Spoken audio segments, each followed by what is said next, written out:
Seperti inilah jadinya jika seorang strongman atau manusia kuat masuk ajang MMA semuanya dilibas secara sadis, ya dialah Marius seorang strongman yang sudah sering menjuarai kompetisi ajang strongman, soal kekuatan sudah tidak diragukan lagi, karena Marius sudah banyak menjuarai ajang strongman tingkat dunia, bahkan ia satu-satunya manusia yang paling banyak menjuarai ajang tersebut. Tak heran pria Polandia kelahiran tanggal 7 Februari tahun 1977 ini dianggap oleh banyak orang sebagai atlet kekuatan terbesar sepanjang masa. Selama karirnya sebagai orang terkuat Marius sudah memenangkan 5 gelar manusia terkuat di dunia. Dan terbanyak dalam sejarah, dia juga memenangkan 2 gelar runner-up pada tahun 2006 dan 2009. Merasa dirinya mempunyai kekuatan di atas rata-rata hingga pada tahun 2009 Marius memberanikan dirinya untuk masuk ke ajang seni bela diri campuran atau MMA. Dan benar ketika ia masuk ke ajang tersebut ia langsung mengalahkan lawannya dengan kejam di ronde pertama. Terhitung selama berkarir di ajang MMA ia sering mengalahkan lawannya dengan KO. Sebenarnya bakat bertarung Marius sudah terasa sejak masih belia. Kala itu ia belajar karate gaya Kyokushin, dan di usia 15 tahun Marius juga menekuni cabang olahraga tinju. Tak heran dengan bakatnya tersebut Marius cukup mudah beradaptasi dengan olahraga combat sport. Bahkan pada saat itu, lawannya di kelas berat mulai menciut setelah mengetahui ada seorang strongman masuk MMA dan inilah salah satu laganya yang sulit dilupakan. Yakni ketika ia melawan Bederbin seorang figur tergemuk dan terberat pada saat itu. Laga yang berlangsung pada tahun 2010 itu, cukup gila karena di ronde pertama Marius berhasil mengalahkannya dengan brutal. Jadi monster yang menakutkan, bahkan box fighter yang lebih besar darinya tak berkutik ketika bertemu dengan Marius salah satu yang paling ditakuti oleh lawannya. Yakni pukulannya yang sangat mengerikan, pasalnya banyak dari mereka yang langsung tumbang setelah mendapat pukulan dari Marius. Semua fighter dari berbagai aliran sudah pernah ia lawan.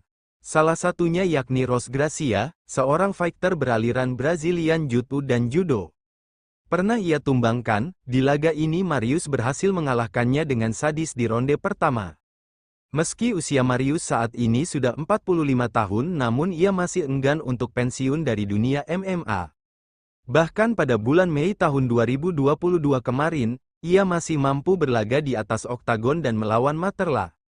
Tak tanggung-tanggung, di laga ini Marius mampu menghancurkan lawannya saat di ronde pertama atas rean.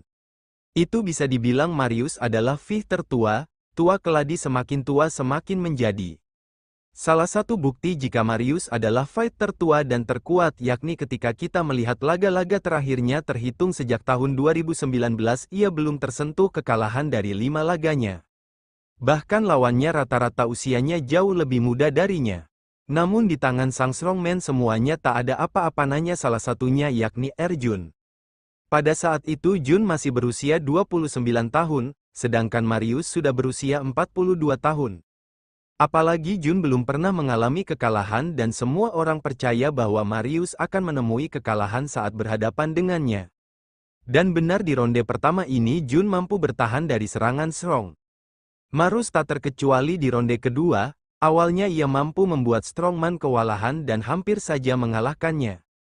Namun sayang sekali lagi strongman masih membuktikan jika ia adalah manusia terkuat. Strongman mampu membalikan keadaan, kemenangan yang sangat fantastis tidak ada yang menyangka Marius akan keluar sebagai pemenangnya. Meski Marius berstatus sebagai manusia terkuat namun tetap saja ia pernah mengalami kekalahan. Bahkan ia juga pernah dikalahkan dengan kejam. Tim Sylvia adalah orang pertama yang mampu mengalahkannya. Badannya yang jauh lebih besar dia manfaatkan untuk bermain di ground Marusseardo Doze. Dan benar Marius tak mampu untuk mengangkatnya sulitnya untuk menumbangkan Marius. Akhirnya ia memilih untuk mengalahkan dengan kuncian jika bermain atas atau adu jotos sepertinya mustahil untuk mengalahkannya. Namun ketika bermain gulat atau di ground maka Marius menemui kesulitan dan itu adalah kelemahannya. Termasuk saat melawan Ersalki ia mampu dikalahkan dengan kuncian cektikan, terlepas dari kelemahan itu namun semua orang percaya jika Marius adalah mantan orang terkuat yang pernah ada di muka bumi dan sejauh ini Marius sudah menjalani laga sebanyak 25 kali menang 17 kali dan 7 kali mengalami kekalahan.